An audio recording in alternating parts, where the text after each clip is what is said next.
Now, The Hunt Palmer Show. Yes! I feel like I've been waiting for this my entire life. You're listening to The Hunt Palmer Show on 104.5 ESPN Baton Rouge. Jolly good fun. Jolly good. Locking down the middle of the day. America's favorite daytime fun show. Live from the Raising Cane studio. This is Hunt Palmer.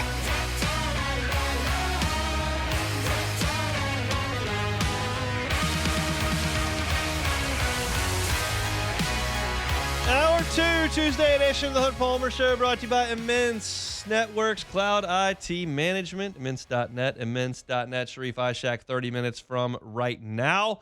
Talking a little bit of Saints football. We'll start off the hour, though, with some college football.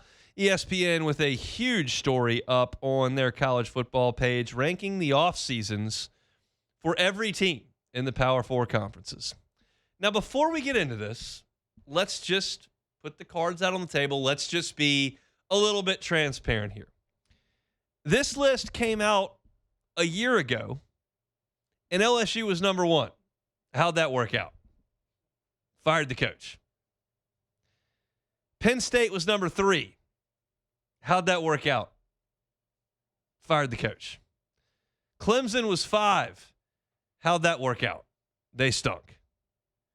Now, to give ESPN credit, they put Texas Tech at 2.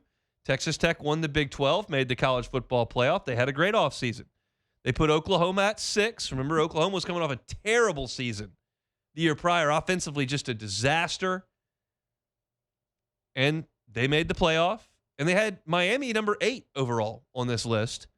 And Miami, of course, made the national final. So they had some strikes. They had some gutters. It is what it is. It's a preseason / off-season list.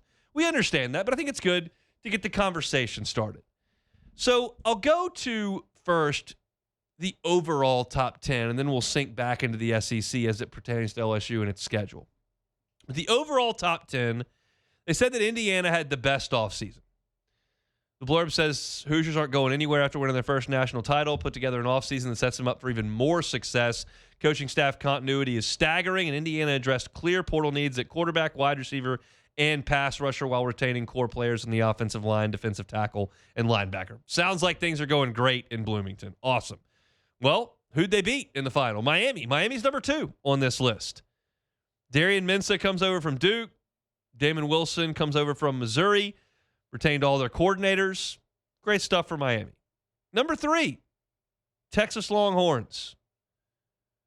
They like the fact that Arch Manning showed back up. Cam Coleman, Hollywood Smothers, Will Muschamp comes in defensive coordinator. Great. Number 4, we're getting somewhere. I'm not just going to rattle through this whole thing. LSU's coming up very soon. But Oregon is 4th. Consecutive blowout losses in the CFP. But the Ducks kept Dante Moore.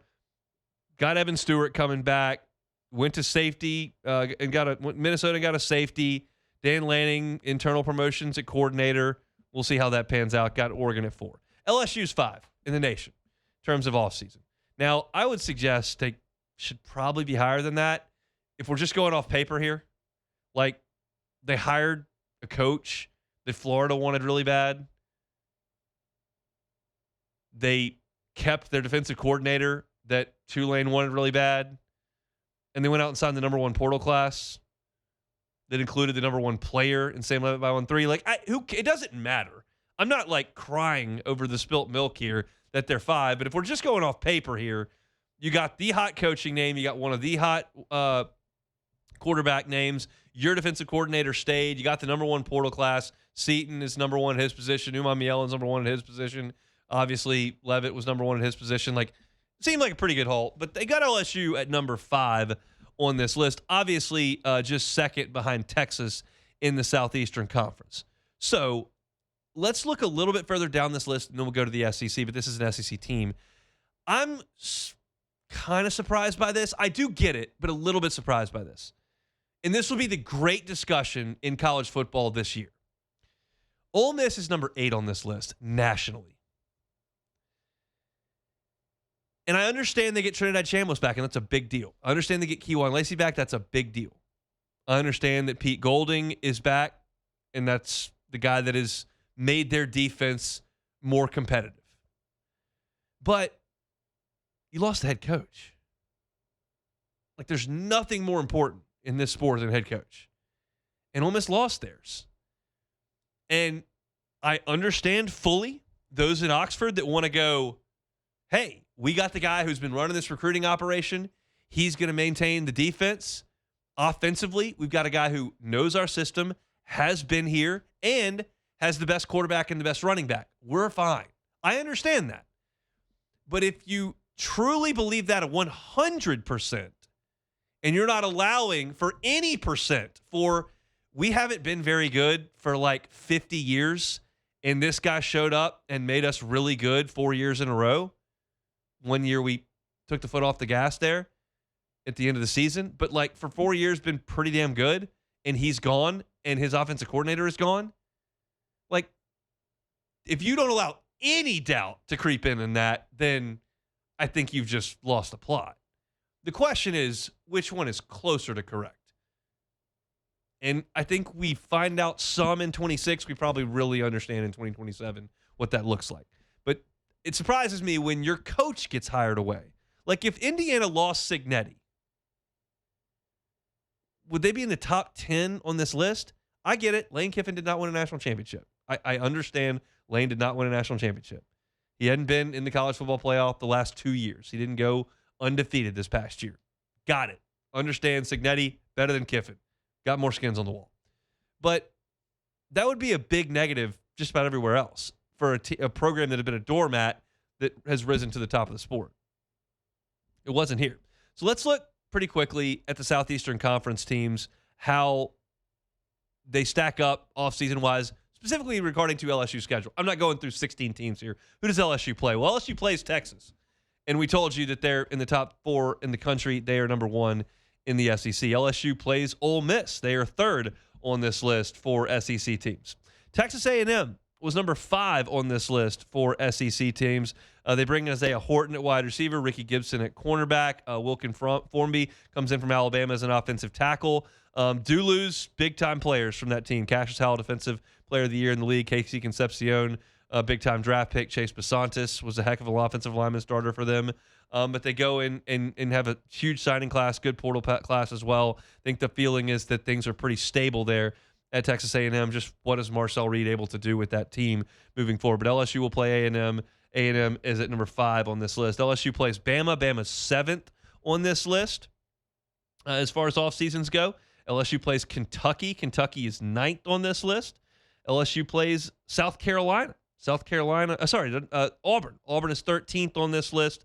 Mississippi State is 15th, and Arkansas is 16th.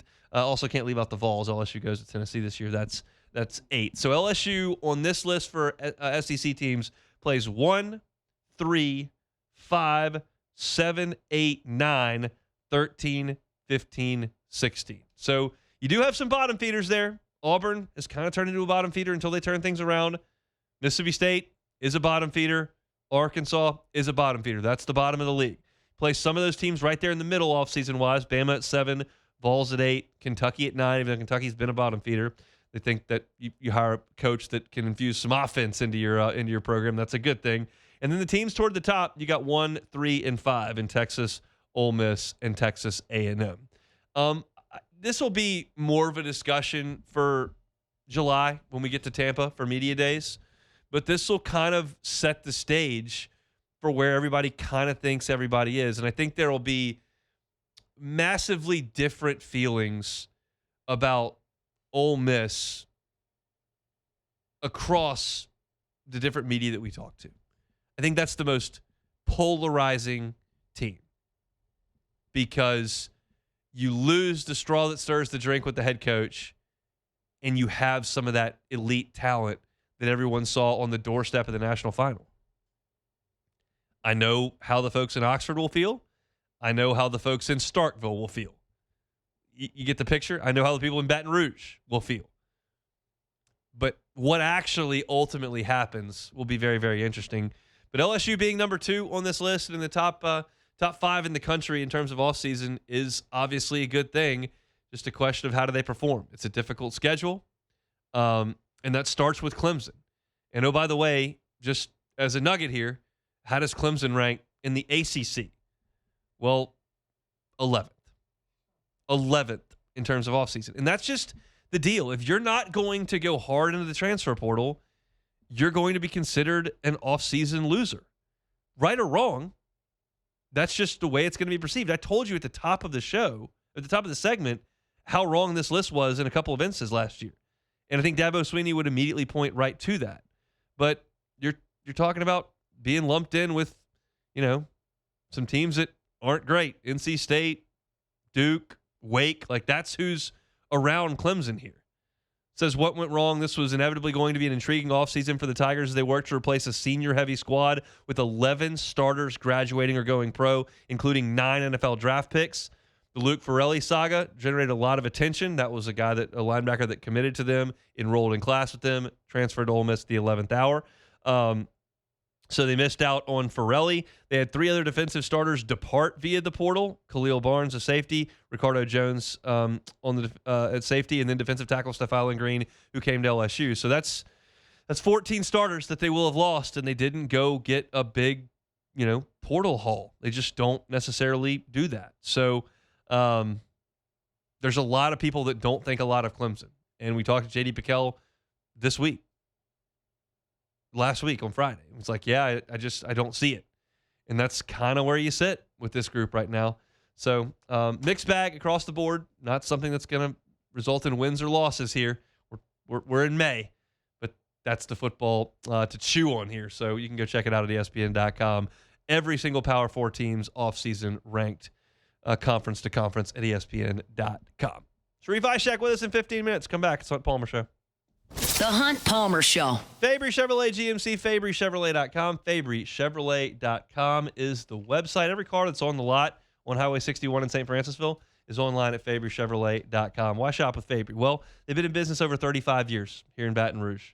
3 locations, 5 brands, and as of October 1st, they took over the point there on Highway 61 in St. Francisville. When you work with the Fabry family, the kind of customer service you're going to get, the kind of service after the sale you're going to get, that buying experience is going to be a positive when most people have had a bad experience trying to buy a car. It's just not going to happen at Fabry Chevrolet GMC.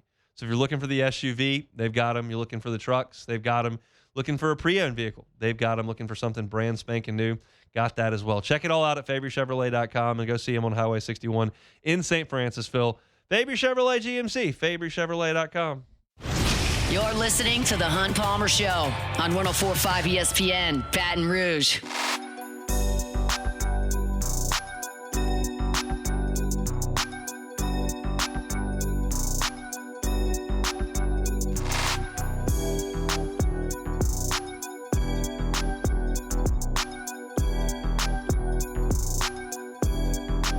You about Swing Easy Golf Club in Baton Rouge, swingeasygcbr.com. I got to spend some time at Swing Easy over the next couple of weeks. Memorial Day weekend, got a little tournament that I am ill prepared to play in because I haven't played golf at all. I played 1 round of golf since like August 1st. It's May. That's almost a year. So yeah, I got to get my Swing Easy and hit some shots. I can do it on the driving range, which I really find to be helpful. You can see your shot shape. You can see your carry distance.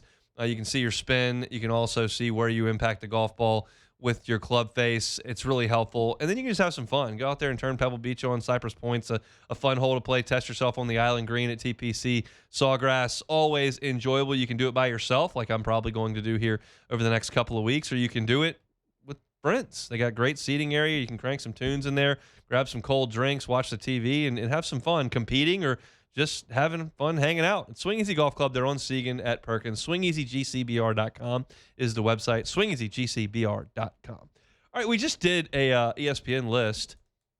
Here's another one, but it's a different sport. We're talking the NFL because this one just jumped out at me. I had not seen this one this morning, but I am seeing it now, and I wanted to get to it because I was really fascinated at where the Saints would be. Jordan, I will let you guess because I haven't linked this in the doc. Where do you think the Saints are in the post-draft power rankings in the National Football League? Can I get where they were before? Is there a... Yes, actually, they do have where they were before the draft. They had them at 26th. All right, it was 26th before the draft. I'm going to say we moved up a little bit, but not too crazy. I'm going to say 21, 20. 25th. What? 25th. One spot? 25th. That is bad. 25th in the NFL is bad. If the Saints finish 25th in the NFL this year, that will be a bad season. Yeah, it's like a lottery team. Top 10 pick. It's bad. And so that's the interesting piece here, because we know that the spring and summer months in football land are the land of milk and honey. It is optimism. It is wonderful. Nobody's losing games. Nobody's hurt. Every coach is new and going to help everybody. Like, it is a wonderful time for optimism. And I feel like if I polled a bunch of Saints fans today, Saints fans, not objective analysts, Saints fans, where do you think the Saints sit in the NFL today? I bet my average answer would be somewhere around 15, which is 10 spots better than what ESPN says. I think most people think the Saints are somewhere around an 8, 9, 10 win team in Saints land, in optimism land, in the world of football optimism in the offseason. I think that's where Saints fans would have them. And I think if I told you, hey, there's only 7 teams in the league worse than the Saints, like, you would say, well, that's ridiculous. Did you see it's the end of last year? And I think that's the interesting piece to this whole thing, is like, Saints fans feel so good about the direction of the organization. I think that's a good thing. I think that's justified. I think Kellen Moore is a really bright coach. I think the finish to last season, although it was against bad teams, was encouraging for a quarterback playing with a ragtag group of misfits on the offensive line and at wide receiver and at times at running back. And you won some games. And guess what? You get another fourth place schedule this year, and you'll probably play some really bad teams. And you should win some of those games. But the question is, how much better can you be, and where really will you stack up in the National Football League this year? If it's 25, people will be real disappointed. If that's correct, people will be real disappointed. But also keep in mind, Atlanta on this list, 26th. Carolina on this list, 22nd. Tampa on this list, 18th. ESPN's, say it again? No, I just can't. Carolina, I just can't do that. I know they won the division, but there's just no way. I just can't stamp that. They did? Yeah. But the point being, you don't even have to jump into the top half of the league by this ranking to get in the playoffs.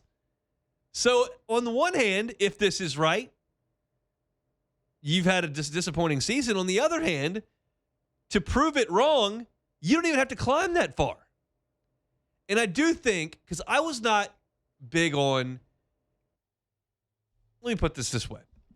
When Dennis Allen and Derek Carr were your organization, you had so much track record on those two guys in those two positions, Dennis Allen as a head coach and Derek Carr as a quarterback, that just trying to scrape the bottom of the barrel and claw just in front of the division was not good enough for me. I don't want you to tell me how close you are to beating this bad division with this coach who's over his head and this quarterback who's mediocre. I don't care about that. Now, in this instance, when you have a brand new head coach with 1 year under his belt, a brand new quarterback with 1/2 a season under his belt, you tell me that you want to fight and scrap and claw just in front of the division this year, I'm listening. I will hear that argument. That is a reasonable expectation. With Derek Carr and Dennis Allen, it wasn't. It just meant you had lowered the ceiling on your franchise significantly with a bad head coach and a mediocre quarterback. Kellen Moore may be a bad head coach, and Tyler Shuck may be a mediocre quarterback, but I don't know that. So this year, yeah, maybe they're not a top 8 NFL team. I doubt they are. They were pretty bad most of last year. The games they won late in the season were not super awesome.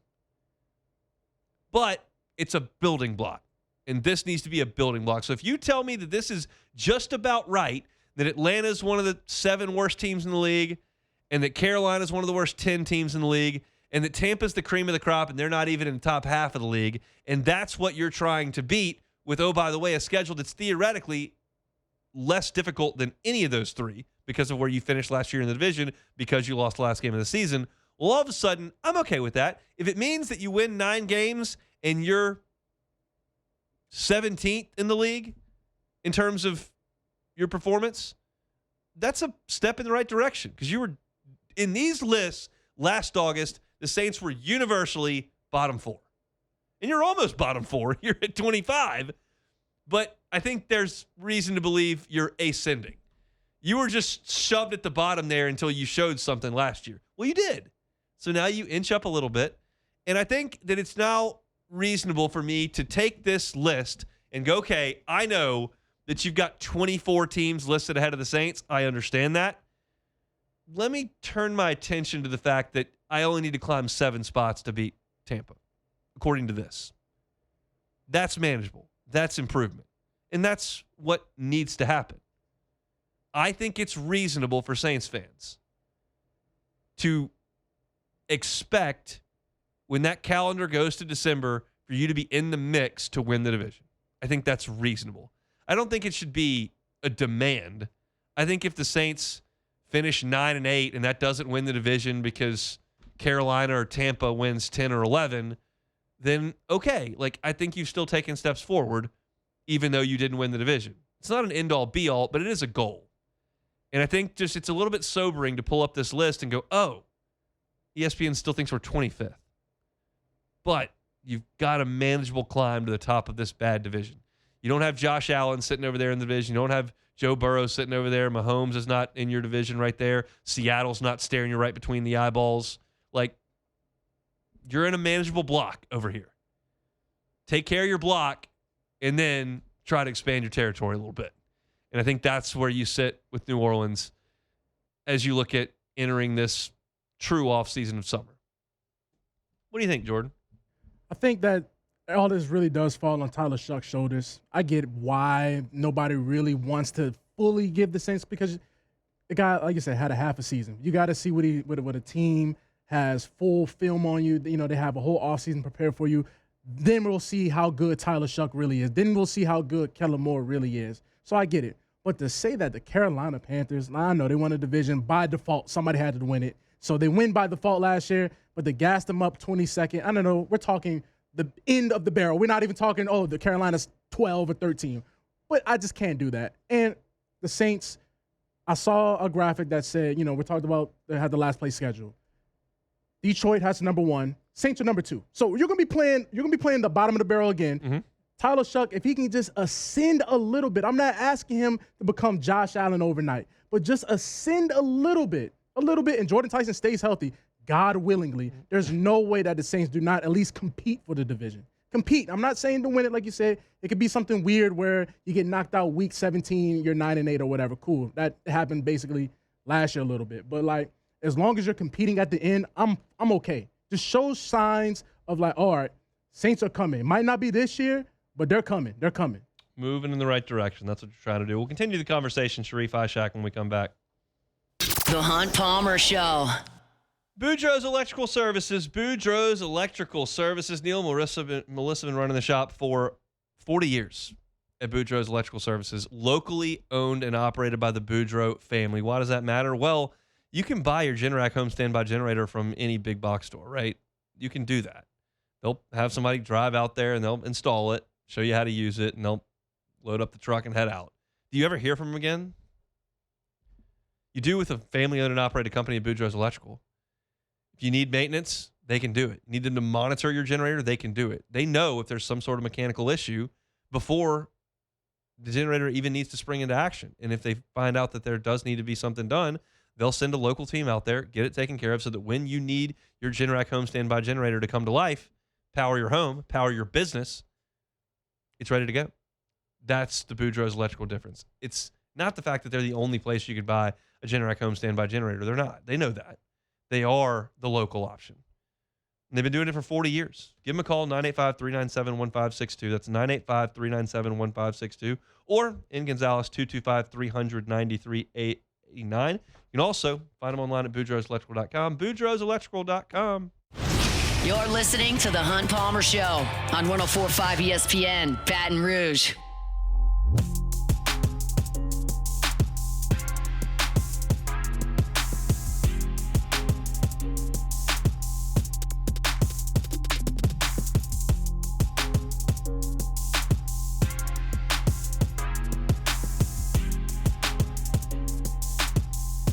Tuesday shows brought to you by Immense Networks Cloud IT Management. Networks Cloud IT Management. Sharief Ishaq covers the Saints down in New Orleans for WDSU. Joins us now. Sharief, how we doing? Are we back in baseball? No. Oh, okay. I'm doing well, Ben. Okay, good.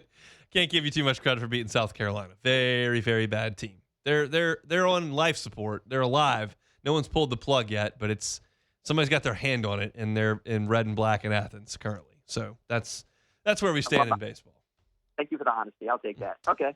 All right, let's talk about the Saints. Now that they have essentially done their new roster acquisitions, there are certainly moves that can be made post-draft. Cam Jordan is still out there.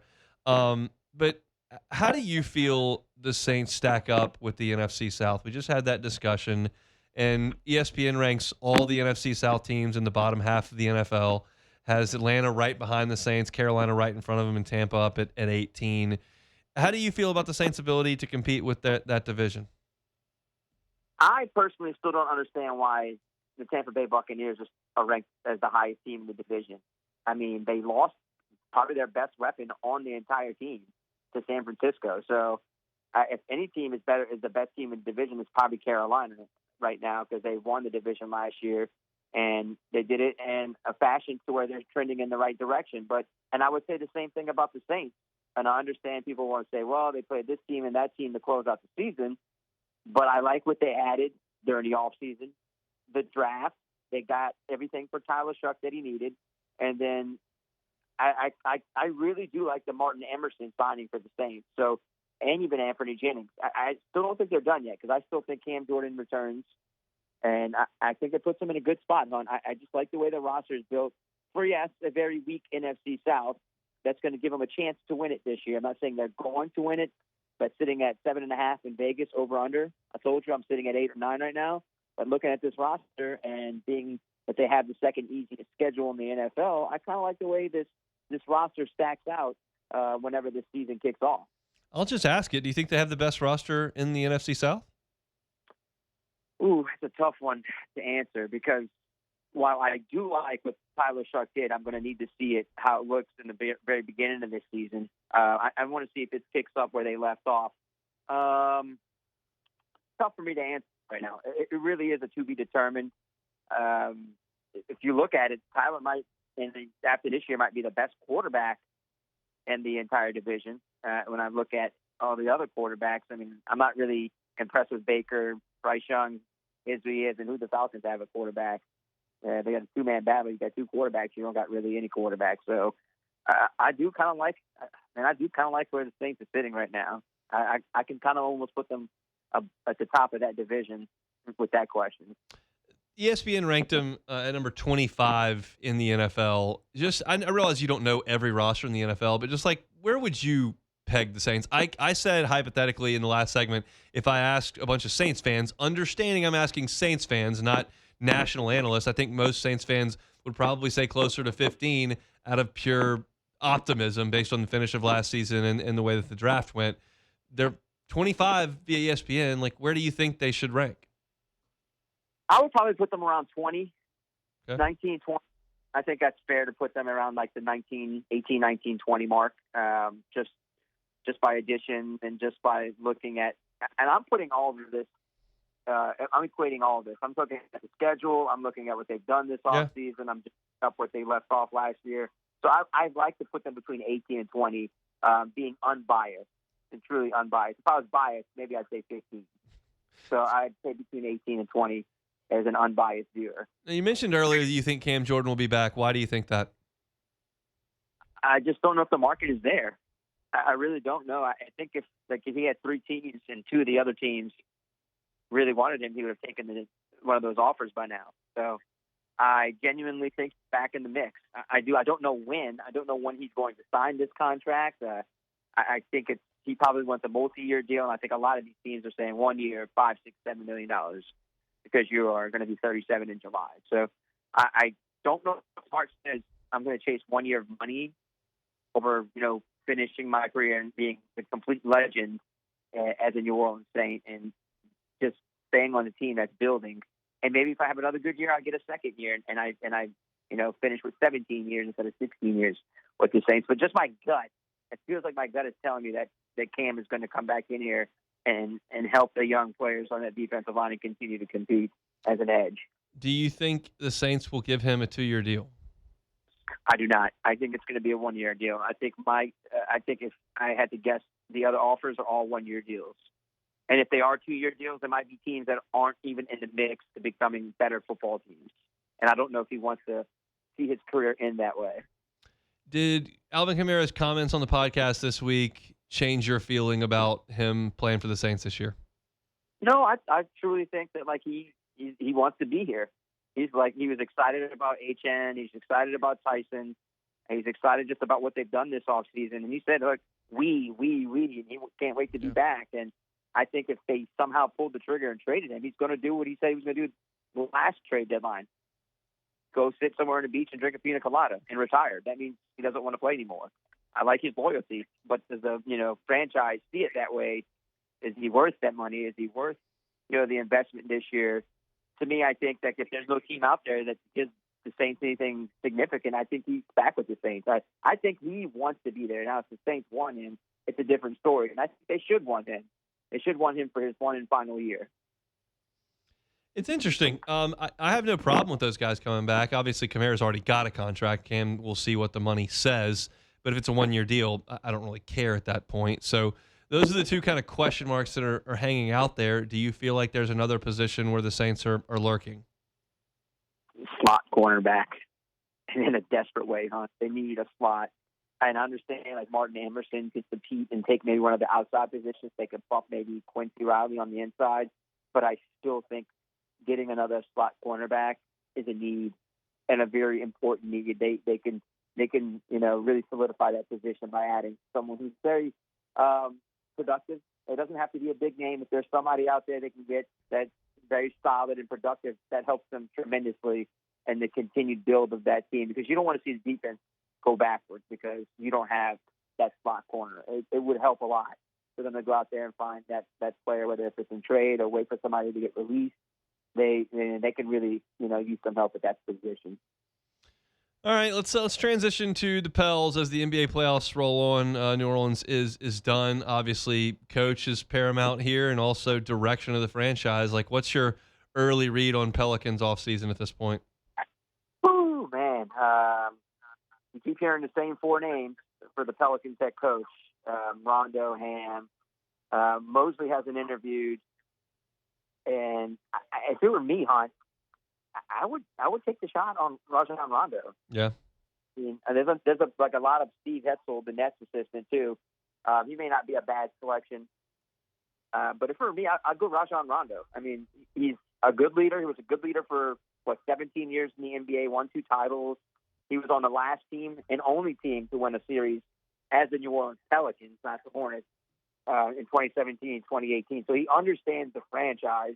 And look, it looks like former players who step in as coaches seem to do well for the most part. J.J. Redick has done a good job. I understand he has all-world players, but I think he's gotten them to a different level. So I just like Rajon Rondo's leadership, man. He was a great leader for the New Orleans Pelicans for that one season. He's been a great leader his entire Rivers the last 2 seasons in Milwaukee. So you give him the head coaching job and maybe pair him with an assistant, a good coach who can be an assistant, like a Darvin Ham, or I don't know if Jamal Mosley wants to be an assistant coach. He's got a lot of money owed his way after being let go by the Magic.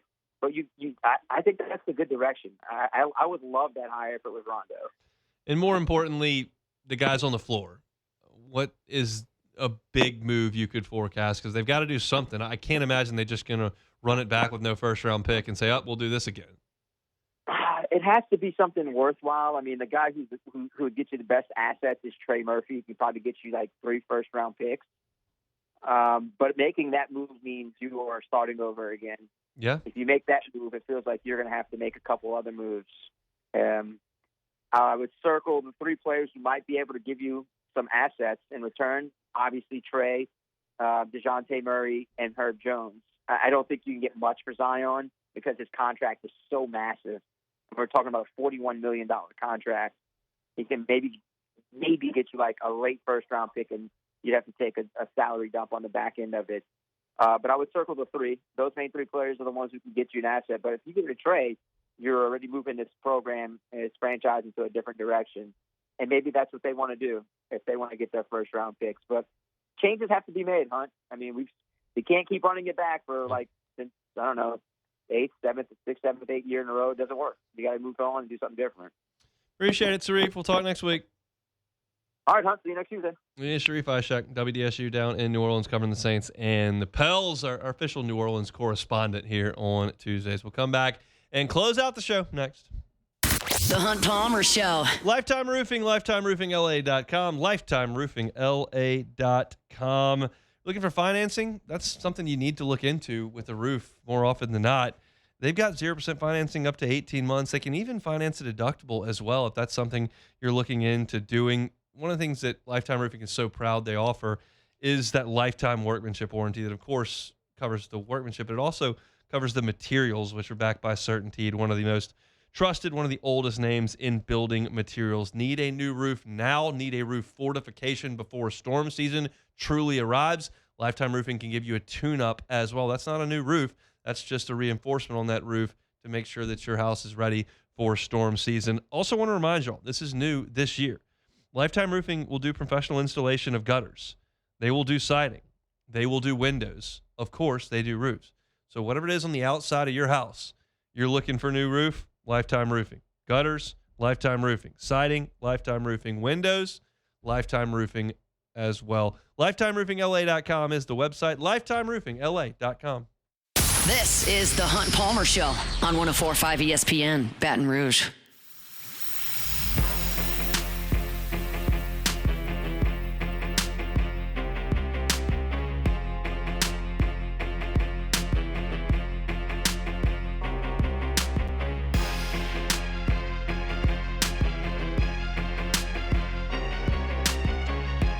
Tuesday shows every week brought to you by Immense Networks Cloud IT Management. Immense has been at it for 20 years. They're small enough to have a personal touch, but certainly big enough for big business as well. They help you with your IT 24 hours a day, 7 days a week, providing those custom solutions. A lot of times folks don't even know there are issues with their information technology, especially if you've got an IT department that's overworked, a little bit understaffed. Maybe you've got a third party that's not as involved as you would like. If your IT situation at work is not what it should be, let the folks over at Immense come on in and help. They're a proactive consultant that not only is there to help fix breaks, talking about frozen computers and whatnot. That's what a lot of people think about IT. It's much more than that. They can actually help you use information technology to better your business. They've got experts in QuickBooks and Salesforce and other CRMs, but there's more than that. They can create custom solutions for you no matter what industry you're in. If you'd like to have a conversation with them and see how they can help you use technology to better do business, go find them at immense.net. It's Immense Networks Cloud IT Management. They're online at immense.net. Immense.net. They bring you our Tuesday shows each and every week. Let me give you just a little thumbnail on LSU baseball. I haven't done it since the first segment of the show today, where I talked about LSU and Tulane, a rivalry that was really spicy about 25 years ago, not so much these days. But tonight's an important game for LSU. Don't need to take another setback in the midweek. Don't need to ding that RPI any further. You're going to be playing with fire anyway. Even if you get to the 13 wins, you're going to be playing with fire, so you don't want to get burned by Tulane here on a Tuesday. LSU has leaned on some of its major bullpen guys to play big roles in the midweek. Zach Cowan saved LSU last week with 4 donuts. Obviously, Devin Sheeran has been called upon in big spots to get extended in the midweek. And that's just not something you want to do tonight. Zach Cowan's not available. He went 6 innings on Sunday. Devin Sheeran threw a significant amount on Saturday. He's not available for long stretches today. Grant Fontenot may not be either. Now, Fontenot and Sheeran may be able to give you 6 outs total. You need to close the game with those 2 guys. I think that's fine. But you can't overextend them because they're still resting from last weekend, and you need the entire stable of horses to be able to run in Athens. On Friday, you need your pitching staff to be prepared for anything. If William Schmidt gets you 3 early zeros, gets wobbly in the 4th, and needs to come out in the 5th inning, and you've got a lead, well, you need to go to some of your best guys, and you need to try to bridge that gap to win that game on Friday. Any chance you get to win a game in Athens, you have to try to seize with your best arms. And if those guys have to go out there against Tulane and overextend, you got problems. Tonight is about Santiago Garcia. It's about a guy like Ethan Plogg. It's about Maverick Rizzi, Reagan Ricken. Marcos Paz in the starting rotation now. He's not pitching tonight. You got to find a way with some guys that have had their struggles this year to right some wrongs. And you got to do it tonight for 9 innings. What would really be great is if the offense would just go score 12, which they're doing right now. They're playing great. I have asked for this for like 8 weeks. I will ask one more time. Can someone please go out there in the midweek, get Tulane out in the first inning with no runs and the second inning with no runs? I'm just asking for 6 outs. 6 outs. Let the offense get its feet on the ground and try to play from ahead like you did this weekend. That's what I'm asking for. I haven't been able to get it. It's just been the unreachable star for 8 weeks. Let's see if LSU can figure it out tonight. LSU and Tulane, 6:30. You can listen to pre-game over Eagle 9.1 at 6 o'clock. Take it or leave it. Take it or leave it. Take it or leave it. Today's hottest stories in sports, news, and sometimes even Hunt's life. The question is, will he take them or leave them? All right, so Victor Wembanyama set the NBA playoff block record last night with 11 blocks, getting a triple-double. But he's under some scrutiny, one, because the Spurs lost last night to an underhand Timberwolves team, and 2, because he only had 11 points on 5 of 17 from the field. But check this out, Hunt. He went 0 from 8 from 3. Yeah. 7-5 shooting 8 threes in an NBA game. Take it or leave it. I'll take it, but you got to make some of them. Yeah. He sometimes makes them. He didn't last night. Yeah, that's inefficient, poor offensive play. Cool stat sheet. Yeah. But 7-5. You gotta do something better than that. Go to the rack. I'm not one of those guys that you got to play like Patrick Ewing or something. But come on, man. You're 7'5", you're shooting 8 threes, and you're not making them. Come on, Wendy. What's going on? I think you probably need to get to the 10. Just go to the cup. So the Seattle Seahawks are signing veteran edge rusher Dante Fowler to a 1-year deal up to worth of $5 million. Now, hold on. That's not to take it or leave it. That's significant because there's another edge rusher off the market as Cam Jordan continues to sit. So did Cam Jordan make a mistake testing free agency? Take it or leave it? I'll leave it. I don't think he's going to get significantly less from the Saints than he would have gotten with a deal, whatever they could have worked up in January. So, no, I think he wanted to see what was out there. He would always have a wonder if he didn't. And I think that's I think you've got that figured out now. And so if you want to play, it's probably got to be in New Orleans. Maybe he just looks at this and goes, I don't need to play anymore. We'll see. It sounds like he wants to play, and I think it may be in New Orleans, but it's going to be at a low price. And I think that's reasonable based on his age. I just hope he's not at this point where he's like scorned or something and just takes a deal with like the Panthers or, God forbid the other team. I ain't going to say their name. So, 2-time major champion John Rahm said he has multiple years left on his contract with Live Golf and doesn't see many ways out. So is Rahm now regretting his decision? Take it or leave it? Oh, yeah, take it. I'll take it. He regretted it about 5 minutes after he did it. He thought he was big enough that if he left, the PGA Tour would do whatever it took to get him fix back. it. And he miscalculated. He's not. Great player, top 10 player in the world, but wasting years of his career, his call. But, this is a guy who is admitting openly that what he did was stupid. And all these guys that went over there that had prime years left in them realized it was a disaster. Not Henrik Stenson, not Graham McDowell, not Phil Mickelson. These guys that were done and just got paydays, great, whatever. Pat Perez.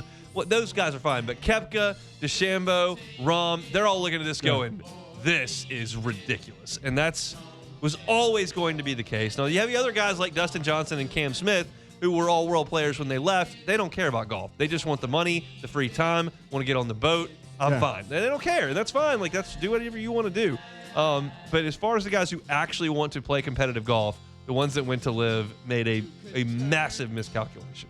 All right, so that's it for Take It or Leave It. All right. That is it for Take It or Leave It. That's it for our show here on this Tuesday, brought to you by Immense Networks Cloud IT Management. Love to have you tonight at Court to Table. It's on Burbank. Awesome spot. If you haven't been, come see us tonight. We'll be there starting up at 8 o'clock in the bar area. We finish up at about 9:15. They'll have LSU baseball on the televisions there. Lots of big televisions. Got great drinks. Awesome food over there at Court to Table. We always have fun. So you can come by yourself, or you can bring a whole team out there. You can have 10 people on your team if you want. Usually the team's around 4 or 5. But you can win gift cards, watch LSU on TV, and have some fun on a Tuesday night. Hope to see you at Court at the Table tonight at 8 o'clock. That's it for us. If you missed any of the show today, catch it on demand wherever you find your sound. Hunt Palmer Show, all your LSU content. Hunt on LSU, all your Saints. Hunt on Saints. Matt's going to drive you home next on After Further View. We're back tomorrow for a Wednesday edition. It's the Hunt Palmer Show. The Hunt Palmer Show. Fabry Chevrolet GMC, FabryChevrolet.com. FabryChevrolet.com is that website. Looking for a Chevy Silverado? How about up to $11,000 off MSRP on Chevy Silverados? Up to $11,000. Big savings. You're looking for a GMC Sierra? Up to $13,000 off MSRP or 0.0 APR financing. Incredible deals on trucks at Fabry Chevrolet GMC. You can see the inventory at FabryChevrolet.com or take the short drive up Highway 61 in St. Francisville and seal that difference for yourself. It's Fabry Chevrolet. It's a great buying experience, wonderful service after the sale. That's why the Fabry family's been at this for 35 years in Baton Rouge. Looking for an SUV for that new summer road trip that's about to come up after the kids get out of school? Fabry Chevrolet GMC has got you covered on that end as well. Yukons, Denali's, Suburbans, all there at Fabry Chevrolet GMC. Check out the entire inventory online at FabryChevrolet.com. It's Fabry Chevrolet, online at FabryChevrolet.com.